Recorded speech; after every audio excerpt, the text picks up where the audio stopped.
శ్రీగురుభ్యో నమః. నమో దేవ్యై మహాదేవ్యై శివాయై సతతం నమః. నమః ప్రకృత్యై భద్రాయై నియతాః ప్రణతాస్మతాం. అర్చనకాలే రూపగత, సంస్తుతికాలే శబ్దగత, చింతనకాలే ప్రాణగత, తత్వవిచారే సర్వగత. జ్ఞానానందమయం దేవం నిర్మలస్ఫటికాకృతిం ఆధారం సర్వవిద్యానాం హయగ్రీవముపాస్మహే. అచతుర్వదనో బ్రహ్మ ద్విబాహురపరో హరిః అఫాలలోచన శంభుః భగవాన్ బాదరాయణః. ఓం ఐం హ్రీం శ్రీం శ్రీమాత్రే నమః. ఓం ఐం హ్రీం శ్రీం శ్రీమాత్రే నమః. ఓం ఐం హ్రీం శ్రీం శ్రీమాత్రే నమః. ఓం ఐం హ్రీం శ్రీం శ్రీమాత్రే నమః. ఓం ఐం హ్రీం శ్రీం శ్రీమాత్రే నమః.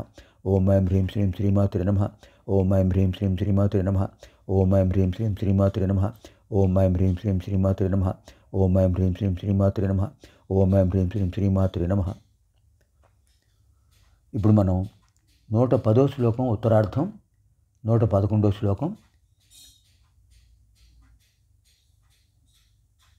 శ్లోకార్థం, ఈ మూడిట్లో ఉన్నటువంటి అమ్మవారి వైభవాన్ని తెలుసుకుందాం, అమ్మవారి నామాలను.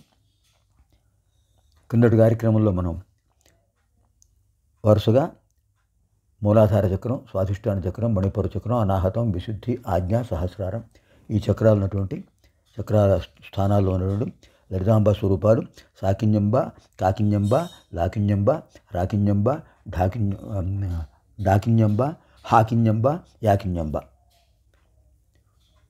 ఇప్పుడు 110వ శ్లోకంలో విశేషమైనటువంటి నామాలు ఉన్నాయి. స్వాహ స్వధ మతిర్మేధ శృతి స్మృతిరనుత్తమ. 110వ శ్లోకం ఉత్తరార్థం. స్వాహ స్వధ మతిర్మేధ శృతి స్మృతిరనుత్తమ.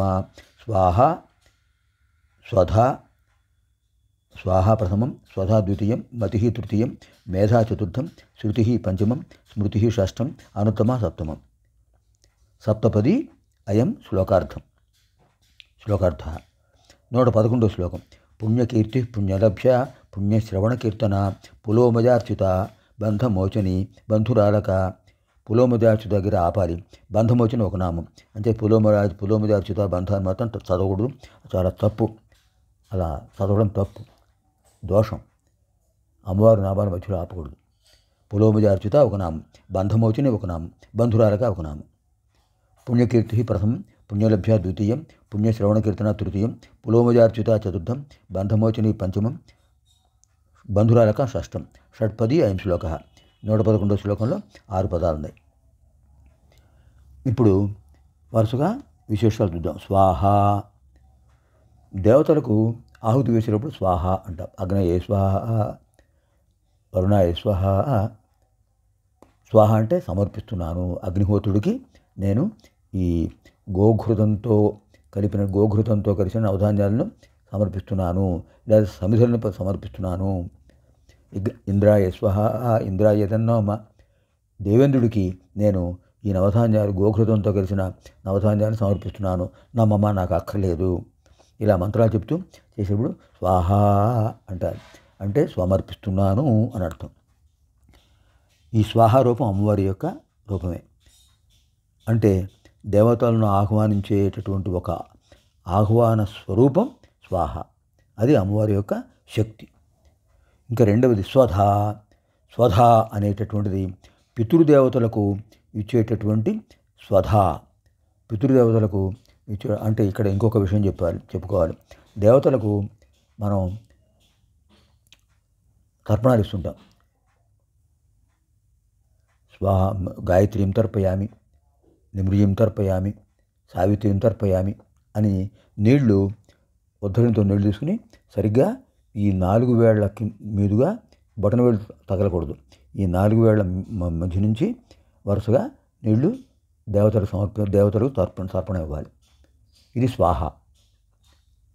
అలాగే హోమం చేసేటప్పుడు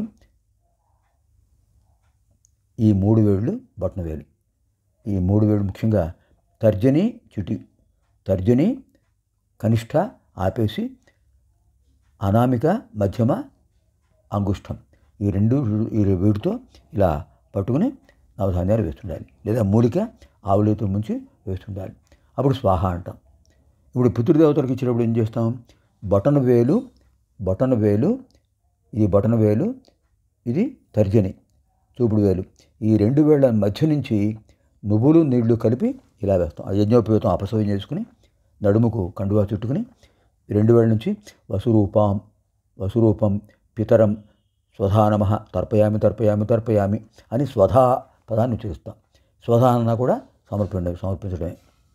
అంచేత స్వధా రూపం కూడా అమ్మవారి రూపమే. పితృదేవతలకు మాత్రమే హవిస్సు ఇచ్చేటప్పుడు అలాగే తర్పణాలు ఇచ్చేటప్పుడు కూడా స్వధా అనేటువంటి వాడుతుంటారు.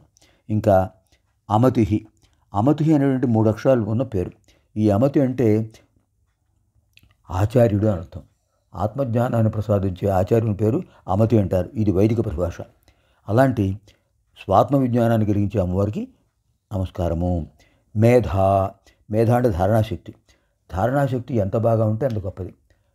ఈ ఏకసంథాగ్రహులు ఉంటారు. ఒకసారి వింటే చాలు, ఒకసారి చదివితే చాలు, ఒకసారి చూస్తే చాలు, వాళ్ళని మర్చిపోరు. అంటే వాళ్ళకు ధారణాశక్తి అద్భుతంగా ఉంటుందన్నమాట. అది అమ్మవారి అనుగ్రహం, పూర్వజన్మ సంస్కారం. అలాంటి విశేషమైన మేధా శక్తి అమ్మవారి యొక్క దివ్యానుగ్రహం. అమ్మవారి రూపమే అది. ఇంకోటి ఏంటంటే కాశ్మీరంలో ఉన్న అమ్మవారి పేరు మేధాదేవి. కాశ్మీరంలో అక్కడ అద్భుతమైన పీఠం ఉంది, కాశ్మీర పీఠం. ఆ కాశ్మీర పీఠానికి అధిదేవత మేధాదేవి. ఇంకా తర్వాత శృతి అంటే వేదం అమ్మవారి రూపమే కదా. శృతి అంటే ఉదాత్త, అనుదాత్త, స్వరిత, స్వరాలతో కూడినటువంటి మంత్రాలను గురుముఖత విని నేర్చుకోవాలి. అంతేగాని పుస్తకాలు చూసి నేర్చుకుంటే రాదది. అగ్నిమీళే పురోహితం అన్నప్పుడు ఉదాత్త, అనుదాత్త, స్వరిత, స్వరాలు కనిపిస్తాయి. ఈ స్వరాలను గురువుగారు చెప్తుంటే శిష్యులు విని నేర్చుకుంటారు. పుస్తకాలు చూసి చదువుకుంటే స్వరాలు రావు. అంటే గురుముఖతగా నేర్చుకోవాల్సిన విద్యే శృతి విద్య, అంటే వేద విద్య. అలాంటి శృతి స్వరూపం అమ్మవారిదే. సర్వవేద స్వరూపిణి. శ్రవణం ద్వారా వింటాం కనుక శ్రవణాత్మక జ్ఞాన స్వరూపురాలు. తర్వాత స్మృతి అంటే ఏమిటండి? జ్ఞాపకం పెట్టుకోదగిన దాన్ని స్మృతి అంటారు. శృతి అంటే వేదం, స్మృతి అంటే శాస్త్రం. ఆగమ అంటే వేదం, ఆగమ అంటే శాస్త్రం. స్మృతి ఎందుకు పెరుగుతుంది? స్మృతి అంటే జ్ఞాపకం పెట్టుకోవాల్సిన ధర్మసూత్రాలు, జీవితాంతం జ్ఞాపకం పెట్టుకోవాల్సిన ధర్మసూత్రాలు ఉన్నాయి. అవి స్మృతుల్లో ఉంటాయి. మన ధర్మశాస్త్రం, పరాశర స్మృతి, గౌతమ స్మృతి, బార్హస్పత్య స్మృతి, అలాంటి శాస్త్రాలు, ధర్మశాస్త్రాలన్నీ కూడా అమ్మవారి రూపాలే. అంచేత శృతి రూప, స్మృతి రూప అమ్మవారు. ఇంకా అనుత్తమ యస్మాత్ ఉత్తమం నవిద్యతే సా అనుత్తమ.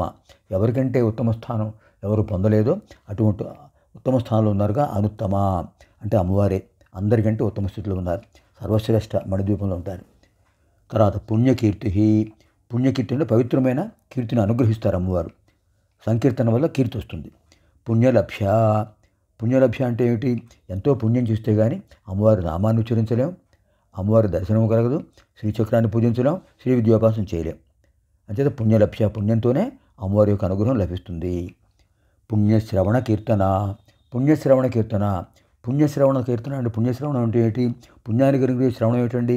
లలితా సహస్రనామాలు, లలితా త్రిశతినామాలు, లలితా అష్టోత్తరశతనామాలు, విష్ణు సహస్రనామాలు, ఇవన్నీ దుర్గా సప్తశతి, సుందరకాండ, ఇవన్నీ పుణ్యనామాలు. ఆ నామాలను వింటే పుణ్యం వస్తుంది, పాపం తొలగిపోతుంది. అంచేత అమ్మవారిని ఏమన్నారు ఇక్కడ?